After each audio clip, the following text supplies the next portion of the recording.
Be fixed on Jesus. Be like Jesus. Kasi yan po ang pinaka-goal ng ating buhay Kristiyano. Ano po sa palagay ninyo ang goal ng buhay Kristiyano? Mamuhay ng payapa? Yumaman? Hindi magkasakit? Mapunta lang sa langit? Ay, hindi po yun ang goal ng buhay Kristiyano. Ito na po yun. Yung maging tulad ng kanyang anak. Ituon po natin yung ating paningin sa ating Panginoon. Kaya tanong po kapatid, saan po kayo nakatingin?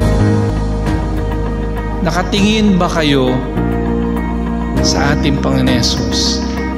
Pero hindi lang nakatingin, nakapokus ba kayo talaga ng maigi?